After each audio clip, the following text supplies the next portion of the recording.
As teachers, parents, and students, we tend to think we know how to be successful. We read up on the best practices, emulate our successful colleagues and friends, and work diligently.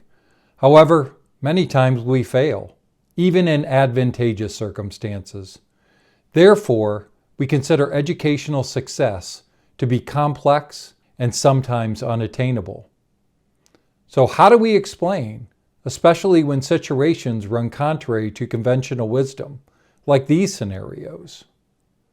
Why do some parents seem to raise successful children with ease while seemingly putting in little effort? They seem to be like all the other parents, just trying to do their best. Yet these parents find success where others struggle to understand their children. Why do some classes foster highly supportive student cultures? They all have similar social interactions, athletic events, academic classes, and proms, but some of these classes create flourishing communities, while others become cliquish and divided. And why do some teachers get the best out of their students? I mean, most teachers experience the same fundamental resources, class sizes, and allocated time on task. So why do some teachers flourish regardless of the situation they are presented with, while others struggle to help their children flourish? These are the questions that plagued me for many years, until recently. The question of what is making this difference. Two recent events in my life drastically changed my thinking, my leadership style, and the way I led my schools. First, I discovered there is an unknown connectedness that a vast majority of people miss. The other successful small percentage either know it and are hoarding it for themselves, or more likely, these people tap into this connectedness and use it to their advantage subconsciously. John Dewey, the grandfather of modern education, knew this, but sadly, it was ignored. It comes down to this: successful people embrace connectedness, while others separate skill development into disconnected parts. I'll come back to this in just a moment. In conjunction with connectedness, hidden within the teachings of Stephen Wolfram, is a relationship between chaos and control that maximizes complex thinking and learning. Many people spend their lives living freely and without order, and many others live within tightly organized plans and policies. And believe it or not, both fail miserably. Successful people find the right balance in this fundamental relationship, while others overemphasize controls or only foster chaos. And the magic of connectedness and complexity was right there in front of us all along. The first epiphany, which highlighted connectedness, happened when I was working towards my dissertation. My dissertation title is quite boring, so don't click off the video, otherwise you'll miss the good stuff. It was titled, Private Middle School Principal Perceptions on Educational Culture and Student Development. In layman's terms, I wanted to know what attributes most positively impacted intellectual success in students. The first step was to visit the most successful private schools in the Houston area. I sat down with multiple middle school principals and asked them what they prioritized to ensure intellectual intelligence. Sure, they mentioned curriculum and content, but I was surprised by how little they lingered on the subject. Rather, they focused on developing social culture, fostering student well-being, ensuring behavioral standards, and helping children understand the importance of healthy habits.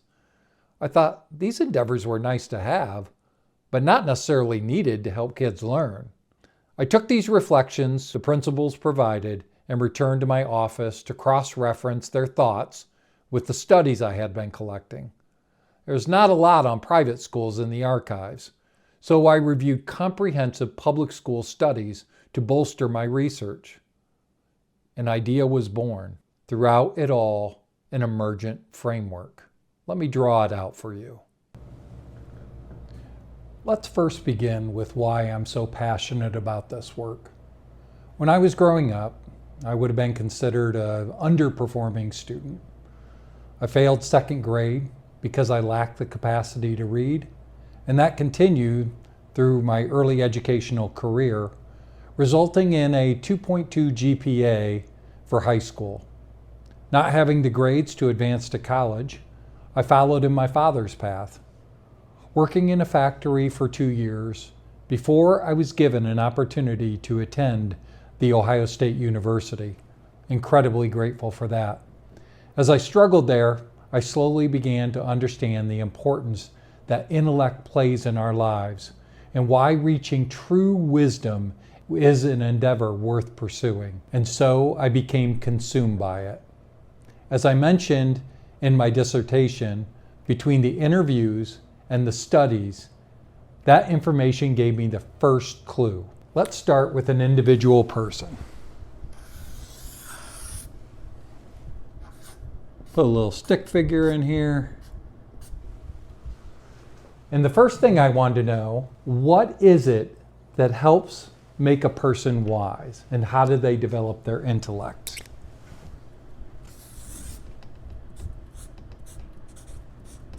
And so I considered all the elements that go into intellect: programming, curriculum, content. But quickly, what I discovered is that through those interviews and studies, there's other elements that lead to intellectual growth, not just intellect itself. You have social development.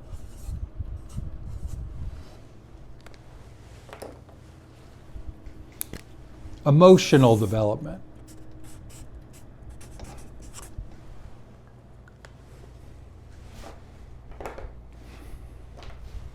Ethical development.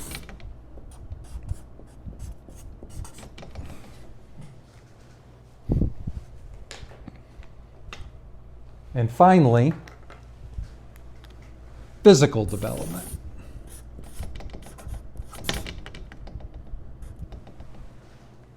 And this is the most important part of what I discovered in my dissertation. As I was looking to improve intellect, I came across a study that said if you can increase a person's social skills, it has a positive effect on a person's intellect. So if I can increase this, I increase my intellect. Then the next study I came across was emotional well-being. And if you can increase a person's emotional well-being, then what you find is that you get that same positive impact into the intellect. Ethics. If you have a school with positive behaviors, that increases intellect for everyone. And then finally, physical health. If you can increase a person's physical health, then you get this benefit. So what you find are all four categories play a positive role in intellect. And during my dissertation, this is what I highlighted, that if we can increase these other four, what you do is you get a true benefit to the intellect that you are trying to increase. But as I began to connect the pieces while teaching, I also noticed that if you can increase a person's physical health, it also benefits the ethics of the institution. And if you can increase a person's physical health, that increases their emotional stability. And the reverse is true. If you can increase emotion, then their physical health. And so what you start to see is this cross-reference pattern of positivity through all of them, and it creates a sort of star of the 5 intelligences and how they are all self-supporting. So just know as you increase one, you increase the other 4. This is an incredible realization because the opposite is true. If somebody is struggling intellectually, you have to say, well, do they have friends? Are they making good choices ethically? Are they physically healthy? And what if they're emotionally distraught and have significant amounts of anxiety? All of that is going to have a negative impact on intellect. While I'm not a researcher and cannot speak to the total significance of the correlations, this revelation adjusted my leadership style to think of these 5 intelligences as interconnected relationships and to begin to consider all 5 with equal admiration. This was groundbreaking and profoundly improved the environments in which I worked. It also helped me to understand the alternative to positive influence. Let me clarify. I once had a student who was petrified every time I put him on the court to play in a basketball game. They were great in practice, but in front of a crowd, it overwhelmed him. He couldn't remember the plays, wasn't communicating with the other players, started fouling the other team's players out of frustration, and even seemed short of breath, like he was hyperventilating. After some time, I talked to the counselor and she made it a point to come to his next game. She worked on deep breathing exercises before the game to help him regulate his emotions.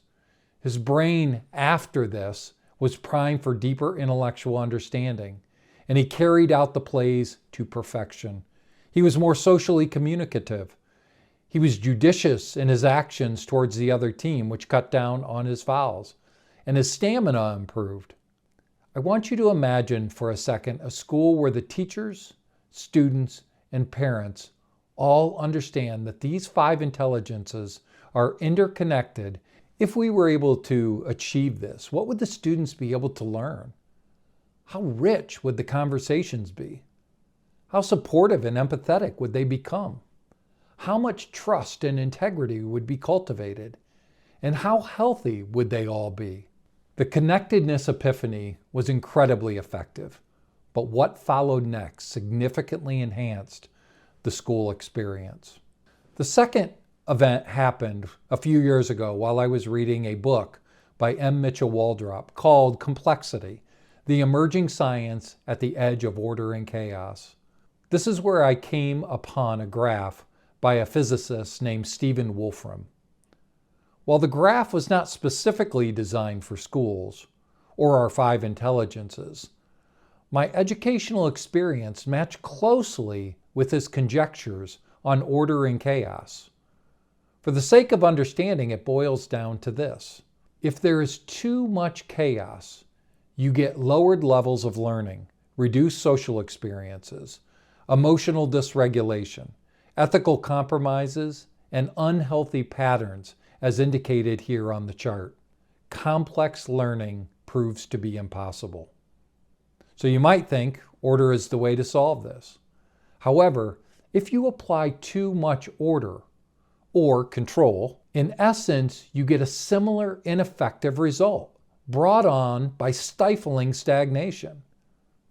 Yet, there is a miraculous region in between on the edges of order and chaos that allow for the greatest amount of complex development. Let me use another example of a successful implementation of this principle.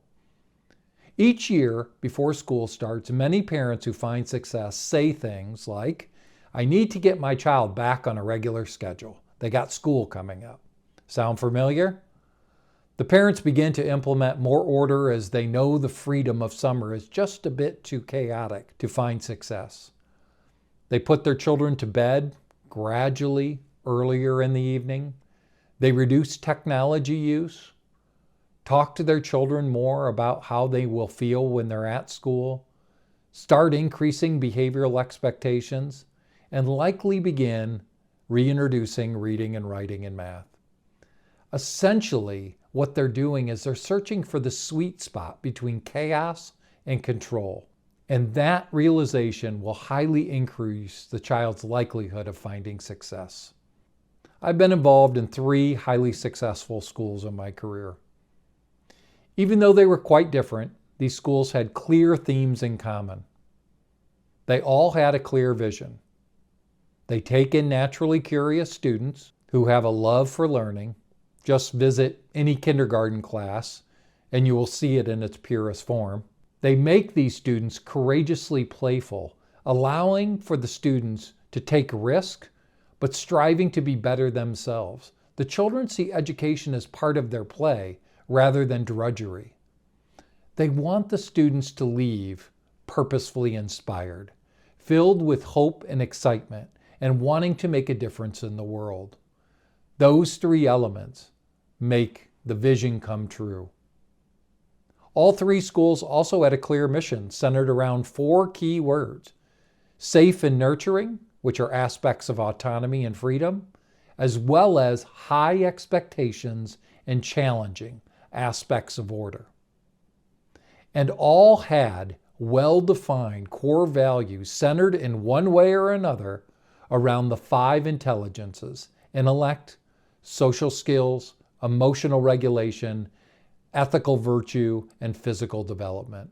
It doesn't take much to imagine what this type of environment would elicit. Intellect of Albert Einstein, the social skills of Dr. Martin Luther King, the empathy of Eleanor Roosevelt, the honesty of Abraham Lincoln, and the physical health of Tony Horton. All learning to maximize complex learning on the edge of order and chaos. Wow, what a world that would create. You know what? This is not exclusive to schools. It can be part of your job, your social groups, your church. It is the message of hope and prosperity, and it starts with you. So I hope you adopt these ideas and emerge as the next great leader, mentor, and friend. If you like what we talked about today, I encourage you to like and subscribe, and I wish you a wonderful day. Thank you.